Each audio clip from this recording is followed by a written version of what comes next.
العالمين، والصلاة والسلام على نبينا محمد وعلى آله وأصحابه ومن تبع لهم بإحسان إلى يوم الدين. أما بعد، فإن أحسن الحديث كتاب الله، وخير الهدي هدي محمد صلى الله عليه وآله وسلم، وشر الأمور محدثاتها، فإن كل محدثة بدعة، وكل بدعة ضلالة، وكل ضلالة في النار. معاشر المسلمين أحباء، nawasieni na kuyusia nafsi yangu katika swala zima la kumwogopa Allah tabaraka wa taala, tukiendelea na silsila yetu ya kalima baada salatu adh-dhuhr. Na katika wiki iliyopita tulikuwa tukielezea hadithi ya Abdullah ibn Umar radhiyallahu anhuma, katika hadithi ambayo Mtume sallallahu alaihi wasallam alipoelezea mambo matano ambayo alisema khamsun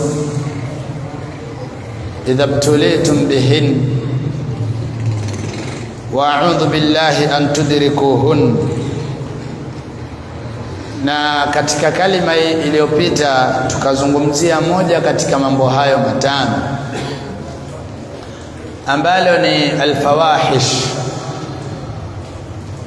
kuenea kwa uovu wa zinaa, na watu wakaugusia, wakauzungumza, wakautangaza. Lakini tukasema hadithi hii min ahadithi al-azima, ni katika hadithi ambazo, hadithi tukufu, hadithi kubwa, التي تبين آثار الذنوب والمعاصي على الأفراد والمجتمعات. hadithi ambayo inabainisha athari ya madhambi na maasi kwa mtu mmoja mmoja, al-afrad walmujtamaat, na watu kwa ujumla wao. Lakini pia tukasema hadithi hii kwa wale waliozungumziwa kwa wakati ule tayari walishapata dua ya Mtume sallallahu alaihi wasallam aliposema wa'udhu billahi an tudrikuhun. Lakini kwa mimi na wewe ambaye tupo katika wakati huu, twapaswa sisi kumwomba Allah subhana atupe hifadhi tusiingie katika mambo haya, pamoja na kwamba kwa ukweli na uwazi uliopo ni kwamba mambo haya matano yapo katika jamii zetu. Sasa Mtume sallallahu alaihi wasallam katika hadithi hii alipoelezea akasema, lam tudhhiru alfawahish fi qaumin qattun hatta yu'linu biha, hakutadhihiri kwa watu uchafu wa zinaa qattun hatta yu'linu biha, mpaka wao wakautangaza, wakaueneza, wakawa wanausambaza katika jamii. illa fasha fihi at-ta'un, isipokuwa Allah subhana ataeneza kwa wao ta'un, maradhi ya kuambukiza, maradhi mabaya, wal awja', na maumivu mbalimbali, allati lam takun madat min aslafihim alladhina madaw, ambayo maradhi hayo, matatizo, shida, tabu hazikuwapata waliopita kabla yao. Hili ndilo tulilolieleza katika siku iliyopita. Lakini jambo la pili katika hayo matano, Mtume sallallahu alaihi wasallam akasema, walam tanqusul mikyala wal mizana, na watu watakapokuwa ni wenye kupunguza kwenye mezani zao na vipimo vyao, wakafanya ghishi, wakadhulumiana kilo ikawa ni robo au ni nusu kilo na robo, kilo 2 ikawa haitimii tena, gunia halifikii kiwango chake usahihi,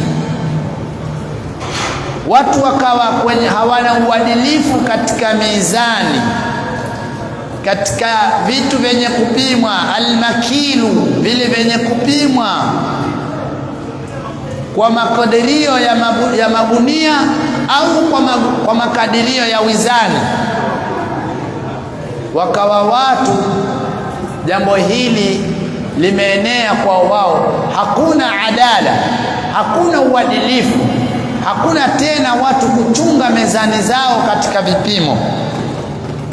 Basi Allah subhanahu anasema, mtume katika hadithi asema, illa, isipokuwa ukhidha bisinina, watapatwa na ukame.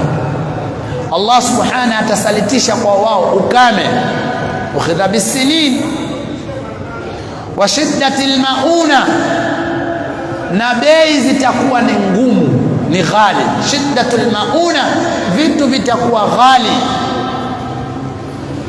Watu wakikosa uadilifu katika mezani zao, wakawa wanapimiana kwa kupunjana, wanafanyiana ghishi katika mali zao, basi anasema katika biashara zao ikawa watu wanafanyiana ghishi, wanadhulumiana, hawapimi kwa uadilifu, mezani hazikamiliki kwenye kiwango chake. Kenye kutakiwa kiwe gunia ya kilo 20 ni 18 au 19, kenye kutakiwa kiwe ni kilo 3 ni kilo 2 na robo. Basi Mtume sallallahu alaihi wasallam anasema watu hao kwenye jamii hiyo Allah subhanahu atasalitisha kwa wao bisinin wa shiddatul mauna, na ukame. Lakini wajawru sultan, na watapata viongozi wabaya kwa wao. Maashara almuslimin ahibba, hili ni jambo la pili katika yale mambo ambayo Mtume sallallahu alaihi wasallam aliwaombea maswahaba yasiwafiki. Na sisi tunakumbushana kwa kupeana indhari kwamba lazima tumuombe Allah subhana tuwe waadilifu katika mezani zetu.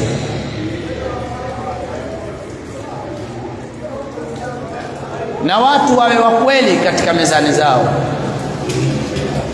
na watu wakikosa uadilifu wataharibu katika yale ambayo yanafungamana. Barakallahu fikum wa jazakumullahu khairan.